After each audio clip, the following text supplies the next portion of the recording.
Hello everyone, ഇന്ന് നമ്മൾ ചെയ്യാൻ പോകുന്ന വീഡിയോ ഒരു ഏസ്റ്റർ മൾട്ടി സീറ്റ് എന്ന പേരിലുള്ള ഒരു ആപ്ലിക്കേഷൻ പരിചയപ്പെടുത്താനാണ്. അപ്പോൾ ഈ മുന്നേ നമ്മളൊരു വീഡിയോ ചെയ്തിരുന്നു. നമ്മൾ 2 മോണിറ്റേഴ്സ് എങ്ങനെ കണക്ട് ചെയ്തിട്ട് നമുക്കിങ്ങനെ വർക്ക് ചെയ്യുമ്പോഴൊക്കെ മൾട്ടിപ്പിൾ ഡെസ്ക്ടോപ്പായിട്ട് എങ്ങനെ യൂസ് ചെയ്യാമെന്നുള്ളത്. എന്നാൽ ഇന്ന് നമ്മൾ ചെയ്യാൻ പോകുന്നത്, ഇപ്പോൾ നമുക്ക് ഒരു സിസ്റ്റത്തിൽ തന്നെ നമുക്കിതേപോലെ 2 മോണിറ്റേഴ്സ് അവൈലബിൾ ആണ്. പക്ഷേ ഇത് ആക്ച്വലി ഒരു യൂസർക്ക് യൂസ് ചെയ്യാൻ പറ്റുള്ളൂ. അപ്പോൾ എങ്ങനെ 2 പേർക്ക് എങ്ങനെ ഒരു സിസ്റ്റം ഉപയോഗിക്കാം എന്നുള്ള ഒരു ഫീച്ചർ, അപ്പോൾ അത് നമുക്ക് ഇന്നിവിടെ അവൈലബിൾ ആക്കി തന്നിട്ടുള്ളതാണ് ഏസ്റ്റർ മൾട്ടി സീറ്റ് എന്ന ആപ്ലിക്കേഷനാണ്. ഈ ആപ്ലിക്കേഷൻ നിങ്ങൾക്ക് ഏസ്റ്റർ കൺട്രോൾ അല്ലെങ്കിൽ ഏസ്റ്റർ മൾട്ടി സീറ്റ് എന്ന് ഗൂഗിൾ സെർച്ച് ചെയ്താൽ ibik.ru എന്നൊരു വെബ്സൈറ്റ് കാണാം. ഇതിനകത്ത് നമുക്ക് ചിത്രം കാണാമെന്ന് വിചാരിക്കുന്നു. ഇതിനകത്ത് എന്താ ചെയ്തതെന്ന് വെച്ചാൽ, നമുക്കൊരു CPU ഉപയോഗിച്ച് ഇപ്പോൾ ഇവിടെ നമുക്ക് എക്സ്ട്രാ ഒരു കീബോർഡ് മൗസ് ഉണ്ടെങ്കിൽ നമുക്ക് നമ്മുടെ സിസ്റ്റത്തിലേക്ക് കണക്ട് ചെയ്ത് 2 യൂസേഴ്സിന് ഒറ്റ PC തന്നെ യൂസ് ചെയ്യാൻ പറ്റുമെന്നാണ് ഇവർ പറയുന്നത്. അപ്പോൾ നമ്മൾ ചിന്തിച്ചിട്ടുണ്ടാവും, നമ്മൾ ചിലപ്പോൾ 2 മൗസൊക്കെ ഒരുമിച്ച് ഒരു സിസ്റ്റത്തിൽ കണക്ട് ചെയ്ത് നോക്കിയിട്ടുണ്ടാവും. അപ്പോൾ ആക്ച്വലി സംഭവിക്കാൻ എന്താണെന്ന് വെച്ചാൽ, ഇപ്പോൾ ഞാനിപ്പോൾ ഇവിടെ 2 മൗസ് കണക്ട് ചെയ്ത് കാണിക്കാം. ഇപ്പോൾ എൻ്റെ ഒരു സെക്കൻഡറി മൗസ് ഉണ്ട്, ഇതിപ്പോൾ ഓൾറെഡി കണക്റ്റഡ് ആണ്. ഇപ്പോൾ എൻ്റെ മൗസ് പോയിൻ്റർ ഇവിടെ ഉണ്ട്. ഇപ്പോൾ ഞാൻ ഈ മൗസ് നീക്കിയാലും ആക്ച്വലി രണ്ടും സെയിം പോയിൻ്ററാണ് നൽകുന്നത്. അപ്പോൾ ഇതെങ്ങനെ 2 യൂസേഴ്സിന് കണക്ട് ചെയ്യാമെന്ന് വെച്ചാൽ, ഇവരുടെ ആപ്ലിക്കേഷനിൽ നമുക്ക് മാപ്പ് ചെയ്യാനുള്ള സർവീസസും കാര്യങ്ങളും അവൈലബിൾ ആണ്. ഇപ്പോൾ ഞാൻ ജസ്റ്റ് ഈ ഇമേജ് ഒന്ന് കാണിച്ചു. ഇതിലിപ്പോൾ ഇവർ കണക്ട് ചെയ്യുന്നത് ഒരു USB ഹബ്ബ് ഉപയോഗിച്ച് അതിലേക്ക് കീബോർഡ് മൗസ് കണക്ട് ചെയ്യുന്നതാണ്. ആക്ച്വലി നമുക്ക് USB ഹബ്ബിൻ്റെ ആവശ്യമില്ല, പക്ഷെ അതൊന്നുകൂടെ മാനേജ് ചെയ്യാൻ എളുപ്പമായിരിക്കുന്നു മാത്രം. ഇനി ഞാൻ ആദ്യം തന്നെ ഈ സോഫ്റ്റ്വെയറിൻ്റെ ഇൻ്റർഫേസ് കാണിക്കാം. അപ്പോൾ ഫസ്റ്റ് ഓഫ് ഓൾ ഇങ്ങനെ ആയിരിക്കും അതിൻ്റെ ഒരു ഇതിൽ. ഇപ്പോൾ ഈ കീബോർഡ് മൗസ് ഒന്നും ഇങ്ങനെ മാപ്പ്ഡ് ആയിരിക്കണം എന്നില്ല. ഇപ്പോൾ ഞാനിവിടെ ഈ മൗസ് യൂസ് ചെയ്യുന്നതുകൊണ്ട് അവിടെ ഈ മൗസ് ഇങ്ങനെ ഇൻഡിക്കേറ്റ് ചെയ്യുന്നുണ്ട്. ഇപ്പോൾ ഞാൻ എൻ്റെ 2ാമത്തെ മൗസ് യൂസ് ചെയ്യാൻ തുടങ്ങിയപ്പോൾ അതിൻ്റെ ചുറ്റും ഒരു സ്ക്വയർ നിങ്ങൾക്ക് കാണാം. അപ്പോൾ ആക്ച്വലി അത് USB പോർട്ടിൽ നിന്ന് അത് അവർ മനസ്സിലാക്കുന്നുണ്ട്. ഇതിപ്പോൾ ഇവിടെ ഒരു USB ട്രീ എന്ന് വരുന്നുണ്ട്. നമ്മൾ ഒരു ഹബ്ബ് വെച്ച് കണക്ട് ചെയ്തൊക്കെയാണെങ്കിൽ ഈ ഹബ്ബിൻ്റെ അണ്ടറിലുള്ള ഡിവൈസസ് അതിൻ്റെ അണ്ടറിൽ അങ്ങനെ കാണിക്കുന്നതാണ്. ഇപ്പോൾ ആക്ച്വലി ഞാൻ ഹബ്ബ് വെച്ചിട്ടൊന്നുമല്ല, ഡയറക്റ്റ് എൻ്റെ CPU-ലേക്കാണ് എൻ്റെ മൗസും മറ്റ് ഡിവൈസസൊക്കെ കണക്ട് ചെയ്തിട്ടുള്ളത്. അപ്പോൾ ഓക്കെ, ഇനി ഇതിൽ നമുക്കിവിടെ ജനറൽ സെറ്റിങ്സ് എന്ന് പോയാൽ ഇവിടെ ഞാനിപ്പോൾ ഇവിടെ 2 യൂസേഴ്സ് ക്രിയേറ്റ് ചെയ്തിട്ടുണ്ട്. ഇതിൽ നമുക്ക് അപ് ടു 12 യൂസേഴ്സ് വരെ കണക്ട് ചെയ്യാമെന്നാണ് പറയുന്നത്. അപ്പോൾ നമുക്ക് ഒരു എന്താ പറയുക, നമ്മളിപ്പോൾ ഒരു വലിയ ഓഫീസിലാണ്, നമുക്ക് അത്യാവശ്യം കുഴപ്പമില്ലാത്തൊരു CPU ഉണ്ട്. പക്ഷേ നമുക്ക് ഒരുപാട് സ്റ്റാഫൊക്കെ വർക്ക് ചെയ്യുന്ന ഒരു ഓഫീസാണെങ്കിൽ നമുക്ക് എല്ലാവർക്കും ഇൻഡിവിജ്വലി ഒരു ഡെസ്ക്ടോപ്പ് മേടിക്കുന്നതിനേക്കാൾ ഒരു നല്ലൊരു സിസ്റ്റം വാങ്ങിച്ച് പല യൂസേഴ്സിനെ ഒരുമിച്ച് ഒരേ സിസ്റ്റം യൂസ് ചെയ്യാം. എന്നാൽ അത് ഡിഫറെൻറ്റ് സിസ്റ്റം പോലെ ഉപയോഗിക്കാൻ പറ്റുകയാണെങ്കിൽ നമുക്ക് വളരെ കോസ്റ്റ് എഫക്റ്റീവായി ചെയ്യാൻ പറ്റുന്നതാണ്. അപ്പോൾ അതിന് ഈ സോഫ്റ്റ്വെയർ വളരെ ഉപകാരപ്പെടും. അപ്പോൾ ഇത് അങ്ങനത്തെ ആവശ്യങ്ങൾക്ക് മാത്രമല്ല, ഇപ്പോൾ നമ്മൾ കടയിൽ ഉപയോഗിക്കാം, ഓഫീസസിൽ യൂസ് ചെയ്യാം, ഈവൻ ഗെയിം വരെ നമുക്ക് 2 സ്ക്രീനിലായിട്ട് കളിക്കാൻ പറ്റുമെന്നാണ് പറയുന്നത്. ഗെയിമിൻ്റെ കേസ് പറയുമ്പോൾ സ്റ്റീം എന്നൊരു ആപ്ലിക്കേഷൻ 2ലും അറ്റ് എ ടൈം റൺ ചെയ്യുമ്പോൾ ഒരു ഇഷ്യൂ കാണിച്ചിരുന്നു. ഒന്നിൽ സ്റ്റീമിൻ്റെ ഗെയിമും അല്ലെങ്കിൽ മറ്റൊന്നിൽ വേറെ പ്ലാറ്റ്ഫോമിലുള്ള ഗെയിമും വർക്ക് ചെയ്യുമ്പോൾ പ്രശ്നം ഉണ്ടാവില്ല. ഇനി സ്റ്റീമിന് മാത്രമാണ് ഇഷ്യൂ എന്ന്, അങ്ങനെ ചില കോമ്പാറ്റബിലിറ്റി ഇഷ്യൂസ് ഉണ്ട്. എങ്കിലും ബാക്കി ഞാൻ കാണിക്കാം. അപ്പോൾ ഇനി ഇതിൻ്റെ ബേസിക് കണക്ഷൻസ് എങ്ങനെ വരുന്നത് വെച്ചാൽ, നമുക്കിപ്പോൾ എക്സ്ട്രാ ഒരു കീബോർഡ് എടുത്തിട്ടുണ്ട്. അപ്പോൾ എക്സ്ട്രാ ഒരു കീബോർഡ് മൗസ് എടുത്തിട്ടുണ്ട്. ഇത് ആക്ച്വലി ഒരു വയർലെസ് കീബോർഡ് മൗസാണ്. നമുക്ക് വയർലെസ് തന്നെ വേണമെന്നില്ല, വയേർഡ് ആയാലും മതി. ഇത് നമ്മുടെ CPU-ലോട്ട് കണക്ട് ചെയ്യുക. ഞാനിപ്പോൾ ഓൾറെഡി എൻ്റെ കണക്ടറോട് കണക്ട് ചെയ്ത് വെച്ചിട്ടുണ്ട്. ഇപ്പോൾ ഞാൻ സോഫ്റ്റ്വെയർ നേരത്തെ കാണിച്ച പോലെ ഇപ്പോൾ ഇവിടെ എൻ്റെ ഈ പ്രൈമറി മൗസ് ഇളക്കുമ്പോൾ അതിന് ചുറ്റും ഒരു സ്ക്വയർ കാണാം.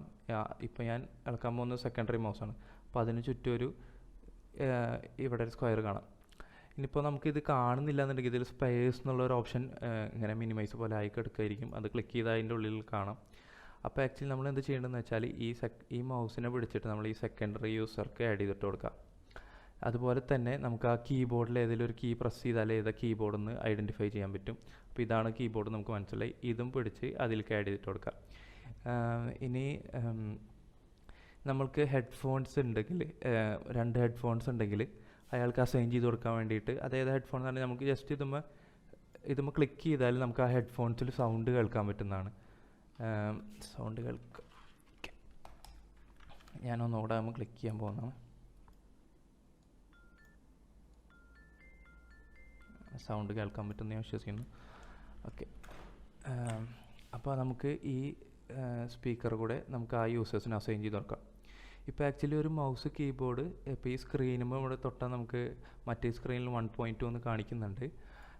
അതുപോലെ തന്നെ ഇവിടെ ഇതുമ്പോൾ 1.1 കാണിക്കുന്നുണ്ട്. ഇപ്പോൾ ഇവിടെ സ്പേസിൽ അതുപോലെ തന്നെ ഷെയർഡ് എന്ന് പറഞ്ഞിട്ടൊരു ഓപ്ഷൻസ് ഉണ്ട്. ഇത് ആക്ച്വലി ഞാൻ കുറേ സോഫ്റ്റ്വെയർസൊക്കെ ഇൻസ്റ്റാൾ ചെയ്തിട്ടുള്ള കാരണം മൾട്ടിപ്പിൾ മൈക്രോഫോൺസും എൻ്റെ ഒരു വെർച്വൽ വെബ് ക്യാം സ്പീക്കേഴ്സൊക്കെ നമ്മൾ ആക്ച്വലി ഇത് ഓരോ ഓഡിയോ ഔട്ട്പുട്ടായിട്ട് നമ്മളിപ്പോൾ ഇവിടെ നമ്മുടെ സൗണ്ട് സെറ്റിങ്സിൽ ഇവിടെ ക്ലിക്ക് ചെയ്യുമ്പോൾ പല ഇത് കാണിക്കുമല്ലോ.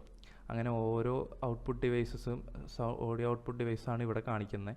ഷെയർസ് എന്ന് പറഞ്ഞാൽ 2 യൂസേഴ്സും ഷെയർ ചെയ്ത് യൂസ് ചെയ്യുന്ന ഡിവൈസസ് എന്നാണ് കിടക്കുന്നത്. നമുക്ക് യൂസ് ചെയ്യാത്ത ഡിവൈസസ് സ്പെയറിലിടാം, ഷെയർ ചെയ്ത് യൂസ് ചെയ്യണമെങ്കിൽ അങ്ങനെ യൂസ് ചെയ്യാം. ഇത് എല്ലാം പിടിച്ച് മാറ്റണമെന്നില്ല, നമുക്ക് ആവശ്യമുണ്ടെന്ന്. ഇതിപ്പോൾ ഓരോ യൂസർക്കും ഓരോ അസൈൻ ചെയ്ത് കൊടുക്കുക, ബാക്കിയുള്ളതെല്ലാം സ്പെയറിലിട്ടാലും മതി. ഓക്കെ, അപ്പോൾ ഞാൻ ഇതല്ലാതും ഈ സെക്കൻഡ് യൂസർക്ക് അസൈൻ ചെയ്തതിന് ശേഷം ഞാനിവിടെ അപ്ലൈ കൊടുക്കാൻ പോവുകയാണ്. അപ്പോൾ ഇവിടെ യെസ് കൊടുക്കാം. ഓക്കെ, നമ്മളിത് ചെയ്തതിന് ശേഷം നമ്മളിത് എനേബിൾ അസ്റ്റർ എന്നുള്ള ഓപ്ഷൻ അടിക്കണം എന്നാണ് പറയുന്നത്. അപ്പോൾ നമ്മൾ ജനറൽ സെറ്റിങ്സിൽ പോയിട്ട് enable Aster and reboot P C എന്നുള്ള ഓപ്ഷൻ കാണാം. അപ്പോൾ നമുക്ക് enable Aster and reboot P C എന്നാണ് പറയുന്നത്. അപ്പോൾ നമുക്ക് റീബൂട്ട് ചെയ്യാം. അപ്പോൾ സിസ്റ്റം റീബൂട്ട് ആവശ്യമുണ്ട്. അതില്ലാണ്ട് പറ്റുമെന്ന് നോക്കട്ടെ കേട്ടോ. ഇല്ല, പറ്റത്തില്ല. അപ്പോൾ സിസ്റ്റം റീബൂട്ട് നമുക്ക് ആവശ്യമുണ്ട്. അപ്പോൾ ഞാൻ സ്ക്രീൻ റെക്കോർഡറിങ് ഓഫ് ചെയ്യാണ്. ഓക്കെ, അപ്പോൾ നമ്മൾ റീസ്റ്റാർട്ട് ചെയ്യാൻ പോകാം.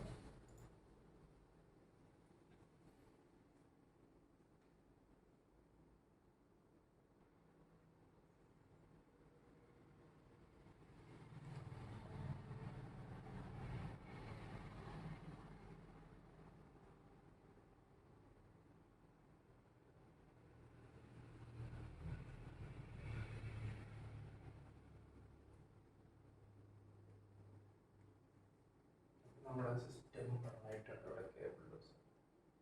ഓക്കെ, ഇപ്പോൾ നമുക്ക് കാണാം, നമുക്ക് 2 സ്ക്രീനിലായിട്ട് 2 ലോക്ക് സ്ക്രീനാണ് കാണുന്നത്. അപ്പോൾ ഞാനിവിടെ സ്പേസ് അമർത്തുമ്പോൾ ഇവിടെ പാസ്വേഡ് എൻ്റർ ചെയ്യാനുള്ള ഒരു ഓപ്ഷനാണ് വരുന്നത്. അതേപോലെ തന്നെ ഞാൻ ഇവിടെ എൻ്റർ അടിക്കുമ്പോൾ അവിടെയും പാസ്വേഡ് എൻ്റർ ചെയ്യാനുള്ള ഓപ്ഷൻ വരും.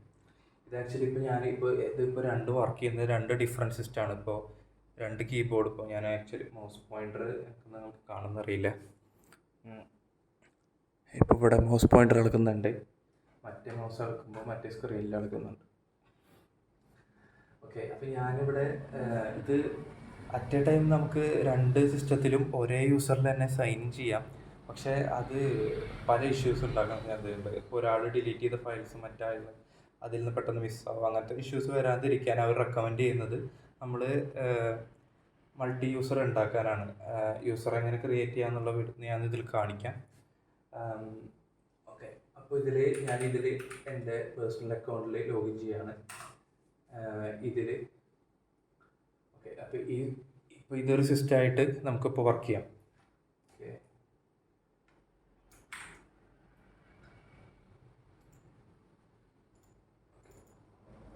ഇപ്പോൾ ഇതൊരു സിസ്റ്റമായിട്ട് നമുക്ക് ഉപയോഗിക്കാം. ഈ ഒരു സിസ്റ്റത്തിൽ ഞാനിപ്പോൾ വേറെ യൂസറിലാണ് ലോഗിൻ ചെയ്യുന്നത്. ഇപ്പോൾ നിങ്ങൾക്ക് കാണാം, ഇത് എൻറ്റയർലി ഡിഫറെൻ്റ് ഒരു സിസ്റ്റമാണ്. ഇപ്പോൾ ഇതിൽ വർക്ക് ചെയ്യുന്ന കംപ്ലീറ്റ്ലി ഡിഫറെൻ്റ് ആണ്. ഇത് എക്സ്റ്റെൻഡ് ചെയ്തിട്ടുള്ളതല്ല, 2 ഡിഫറെൻറ്റ് കമ്പ്യൂട്ടർമാരാണ് ഇപ്പോൾ വർക്ക് ചെയ്യുന്നത്. ഇത് ഉപയോഗിക്കുന്ന യൂസർക്ക് ഇത് സെയിം യൂസറാണെന്ന് പോലും അറിയുന്നില്ല. ഐ മീൻ സെയിം PC ആണോ ഉപയോഗിക്കുന്നത് പോലും മനസ്സിലാവില്ല. ആക്ച്വലി ഇതിപ്പോൾ ഞാൻ യൂസ് ചെയ്യുന്നത് ഒരു ട്രയൽ വെർഷനാണ്. നിങ്ങൾക്ക് ഈ സോഫ്റ്റ്വെയർ പർച്ചേസ് ചെയ്യാനും അതിൻ്റെ റേറ്റ്സ് ഒക്കെ അറിയാനായിട്ട് അവരുടെ വെബ്സൈറ്റിൽ കയറാം. അതിനായിട്ട് നമുക്ക് എസ്റ്റർ കൺട്രോൾ എന്ന് അടിച്ചു നോക്കാം. അപ്പോൾ IBIK.RE എന്ന വെബ്സൈറ്റ് എടുക്കുക. അവിടെ നിങ്ങൾക്ക് നേരത്തെ കാണിച്ച ഇമേജസും കാര്യങ്ങളും കാണാം. അതിൻ്റെ അഡ്വാൻറ്റേജസ് ആണ് അവർ പറയുന്നത്. ലോ നോയ്സ് ലെവൽ, അതായത് പൊതുവെ കമ്പ്യൂട്ടേഴ്സിൻ്റെ എണ്ണം കുറയുമ്പോൾ നോയ്സ് കുറയും. സ്പേസ് ഈസ് സേവ്ഡ്, നമുക്ക് അത്യാവശ്യം സ്ഥലം ലാഭിക്കാൻ പറ്റും. പിന്നെ upgrading cost are cut off, നമ്മളുടെ അപ്ഗ്രേഡ് ചെയ്യുന്ന കോസ്റ്റ് കുറയുന്നുണ്ട്. പിന്നെ അപ്ലിക്കേഷൻ എന്ന് പറയുന്നത് ഭയങ്കര ഈസിയാണ്. പിന്നെ ഇലക്ട്രിക് പവർ ഈസ് സേവ്ഡ് ആണ്. Local network is not required. അപ്പോൾ ലോക്കൽ നെറ്റ്വർക്കിൻ്റെ ആവശ്യമില്ല, കാരണം ഒറ്റ PC ആയതുകൊണ്ട് നമുക്ക് കോമൺ സ്റ്റോറേജിൽ ഇടാവുന്നതാണ്. അപ്പോൾ നെറ്റ്വർക്കിൻ്റെ എൻവയോൺമെൻ്റലി ഫ്രണ്ട്ലി എന്നാണ് പറയാം. പിന്നെ ഇവരുടെ ഡിസഡ്വാൻറ്റേജസ് അല്ലെങ്കിൽ differences as compared to other multiseat software എന്ന് പറയുന്നത്, ഇവർ വേറെ ടെർമിനൽ സ്റ്റേഷൻ എന്ന് പറയുന്ന ഒരു തിൻ ക്ലൈൻറ്റ് അങ്ങനെ 2 സോഫ്റ്റ്വെയറായിട്ട് കമ്പയർ ചെയ്യുന്നുണ്ട്. അപ്പോൾ അവർ അതിനേക്കാൾ എക്സലൻ്റ് ആയിട്ട് ഗ്രാഫിക്കൽ ആപ്ലിക്കേഷൻസ് വർക്ക് ചെയ്യുന്നതാണ് ഇതിൽ പറയുന്നത്. പിന്നെ നമുക്ക് ഒരു ഫ്രീ ട്രയൽ പ്രൊവൈഡ് ചെയ്യുന്നുണ്ട്. പിന്നെ ലോ പ്രൈസാണ്, compatibility with most modern video cards.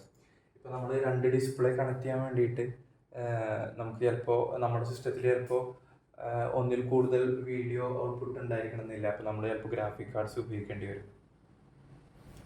Okay, ഇതിപ്പോൾ ideal for cost effective computerisation in school എന്ന് പറയുന്നുണ്ട്. ഇപ്പോൾ നമ്മൾ സ്കൂളിലും കോളേജിലും അതുപോലത്തെ മറ്റ് സ്ഥാപനങ്ങളിലും നമുക്ക് ഒരുപാട് കമ്പ്യൂട്ടർ വാങ്ങുന്നേക്കാളും ഇതുപോലത്തെ ഒരു ടെക്നോളജി ഉണ്ടെങ്കിൽ നമുക്ക് സിമ്പിളായിട്ട് കാര്യങ്ങൾ മാനേജ് ചെയ്യാം.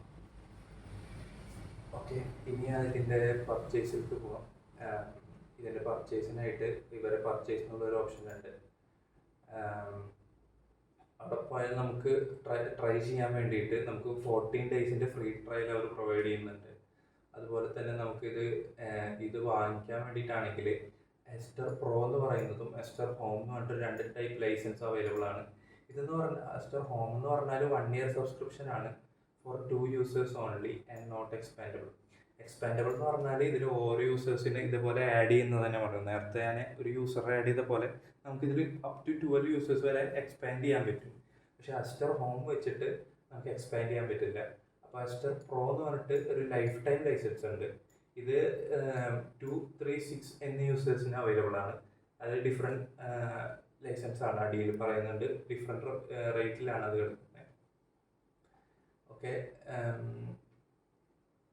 അപ്പോൾ ഈ പ്രോ റേറ്റ് ലൈസൻസിൽ മാത്രമാണ് നമുക്ക് ഇത് എക്സ്റ്റെൻഡ് ചെയ്യാൻ പറ്റത്തുള്ളൂ. ഇനി എസ്റ്റർ പ്രോ 2 യൂസേഴ്സിൻ്റെ ലൈസൻസ് ഞാൻ ബൈ ചെയ്യുന്ന ഒരു പോർട്ടൽ കാണിക്കാം. ഇവിടെ പോയാൽ നമുക്ക് ഇവിടെ ഒരു ബില്ലിംഗ് ഇൻഫർമേഷൻ കാര്യങ്ങളൊക്കെ വരുന്നുണ്ട്. നമുക്ക് ക്രെഡിറ്റ് കാർഡ്, ഡെബിറ്റ് കാർഡ് എന്നിവ ഉപയോഗിച്ചിട്ട് നമുക്ക് വാങ്ങിക്കാൻ പറ്റും. ഇവിടെ വരുന്നത് 4144 രൂപയാണ്, ഇൻക്ലൂഡിങ് GST ആണ് വരുന്നത്. അപ്പോൾ ഇത് വരുന്നത് ലൈഫ് ടൈം ലൈസൻസ് ആണ്. അപ്പോൾ 4000 രൂപ ഇത്തിരി ഓവറാണെന്ന് ചിന്തിക്കുന്നവർ നമ്മൾ ഇതുപോലത്തെ ഒരു സിസ്റ്റം കൂടി വാങ്ങാൻ നമുക്ക് എത്ര രൂപയാണെന്ന് ചിന്തിച്ചാൽ മതി. അപ്പോൾ അത്ര പോലും നമുക്ക് ആകെ 4000 രൂപ ചിലവ് വരുന്നുള്ളൂ. നമുക്ക് ലൈഫ് ടൈം ലൈസൻസ് ആണ് ഇതിൽ ലഭിക്കുന്നത്. ഓക്കെ, ഇനി അതുപോലെ തന്നെ എസ്റ്റർ ഹോം ലൈസൻസിന് എത്രയെന്ന് പറയാം. ഓക്കെ, ഇതിന് ലിമിറ്റഡ് 1 ഇയർ വാലിഡിറ്റി ഉള്ളൂ. 1300 രൂപ 1 ഇയറിന് കൊടുത്തിട്ടാണെങ്കിൽ നമുക്ക് അങ്ങനെ യൂസ് ചെയ്യാം. പക്ഷെ ഇതിൽ എക്സ്പാൻഡ് ചെയ്യാൻ പറ്റില്ല. ഓക്കെ, അപ്പോൾ മറ്റൊരു ഇമ്പോർട്ടൻ്റ് ആയിട്ടുള്ളൊരു കാര്യം എന്താണെന്ന് വെച്ചാൽ, നമ്മൾ കമ്പ്യൂട്ടറിൻ്റെ അകത്ത് CPU അല്ലെങ്കിൽ ഹാർഡ് ഡിസ്ക് നമ്മൾ ചേഞ്ച് ചെയ്യാന്നുണ്ടെങ്കിൽ നമ്മളുടെ ലൈസൻസിൻ്റെ ആക്ടിവേഷൻ നഷ്ടപ്പെടുന്നതാണ്. അപ്പോൾ അങ്ങനത്തെ സംഭവം ചെയ്യുന്നതിന് മുമ്പ് നമുക്ക് ഈ ലൈസൻസ് നമുക്ക് ട്രാൻസ്ഫർ ചെയ്യാൻ പറ്റുന്നതാണ്. അപ്പോൾ ഇവരുടെ ലൈസൻസ് ട്രാൻസ്ഫർ പ്രൊസീജിയർ എന്ന് പറഞ്ഞിട്ട് നമുക്ക് ഒരു ഓപ്ഷൻസ് ഉണ്ട്. അപ്പോൾ നമ്മൾ അങ്ങനെ ചെയ്യുകയാണെങ്കിൽ തന്നെ you cannot transfer a licence more than once a month എന്നാണ് പറയുന്നത്. അപ്പോൾ മാസത്തിലൊരിക്കൽ മാത്രമാണ് നമുക്ക് ലൈസൻസ് ട്രാൻസ്ഫർ ചെയ്യാൻ പറ്റത്തുള്ളൂ. ഓക്കെ, അതിൻ്റെ പ്രൊസീജിയേഴ്സും കാര്യങ്ങളൊക്കെ നമുക്ക് ഇവിടെ അവൈലബിൾ ആണ്. നിങ്ങൾക്ക് വായിച്ച് നോക്കി ചെയ്യാവുന്നതാണ്. പിന്നീട് നമുക്ക് അതിൻ്റെ ഹോൾസെയിലും ഡീലർ പ്രൈസൊക്കെ അറിയാനായിട്ട് നമുക്ക് ഇമെയിൽ അയക്കാവുന്നതാണ്. ഓക്കെ, പിന്നെ ഞാൻ യൂസേഴ്സിനെ നമുക്ക് ഇത് വിൻഡോസ് യൂസേഴ്സാണ്. വിൻഡോസ് യൂസേഴ്സ് എങ്ങനെ ക്രിയേറ്റ് ചെയ്യുന്നതിന് നമുക്ക് ഇവിടെ പോയിട്ട് യൂസേഴ്സ് ആൻഡ് അതിൽ manage users, add or edit users അടിച്ചിട്ട് നമുക്കിവിടെ ആഡ് ചെയ്യാം. ആഡ് അക്കൗണ്ട് എന്ന് കൊടുത്തിട്ട് നമുക്ക് അങ്ങനെ യൂസേഴ്സ് ആഡ് ചെയ്യാം. ഇതിലിപ്പോൾ ഇതിലിപ്പോൾ മൈക്രോസോഫ്റ്റ് അക്കൗണ്ടൊക്കെ ഉപയോഗിച്ചിട്ട് ചെയ്യാനാണ് പറയുന്നത്. നിങ്ങൾക്ക് എളുപ്പത്തിനായിട്ട് നിങ്ങൾക്ക് വിൻഡോസ് 6 അടിച്ചിട്ട് നെറ്റ് PL വിസ് എന്നടിക്കുക. NETPLWIZ എന്നടിച്ചു കഴിഞ്ഞ ശേഷം ഓക്കെ അമർത്തി കഴിഞ്ഞാൽ നമുക്ക് ഇങ്ങനൊരു വിൻഡോ ലഭിക്കുന്നതാണ്. ഈ വിൻഡോക്കകത്ത് നിങ്ങൾക്ക് ഇതിവിടെ ആഡ് എന്ന് കൊടുത്തിട്ട് നമുക്ക് ഇവിടെ sign in without a Microsoft account, not recommended ഓപ്ഷനാണ് അവർ പറയുന്നതെങ്കിൽ കൂടെ നമുക്കങ്ങനെ ചെയ്യാം. നമുക്ക് ലോക്കൽ അക്കൗണ്ട് ഉണ്ടാക്കിയിട്ട് നമുക്കിവിടെ പുതിയൊരു യൂസർ നെയിം, നമുക്ക് ഇഷ്ടമുള്ള യൂസർ നെയിം കൊടുക്കുക, പാസ്വേഡ് കൊടുക്കുക, നമുക്ക് അവിടെ യൂസർ ആഡ് ചെയ്യാവുന്നതാണ്. ഓക്കെ, അപ്പോൾ നിങ്ങൾക്ക് ഈ വീഡിയോ ഇഷ്ടമായെങ്കിൽ നിങ്ങൾ തീർച്ചയായും ലൈക്ക് ചെയ്യുക. പിന്നെ ഇതുപോലത്തെ വീഡിയോസ് നിങ്ങൾക്ക് കാണാൻ ആഗ്രഹമുണ്ടെങ്കിൽ ഈ ചാനൽ നിങ്ങൾക്ക് സബ്സ്ക്രൈബ് ചെയ്യാം. പിന്നെ നേരത്തെ പറഞ്ഞ പോലെ 2 മോണിറ്റേഴ്സ് കണക്ട് ചെയ്യാൻ, എങ്ങനെ ഒരു സിസ്റ്റത്തിലേക്ക് കണക്ട് ചെയ്യുക എന്നുള്ളൊരു വീഡിയോ മുന്നേ ചെയ്തിരുന്നു. ആ വീഡിയോ കാണാനായി മുകളിലുള്ള ഈ ഐ ബട്ടൺ പ്രസ് ചെയ്യുക. ഓക്കെ.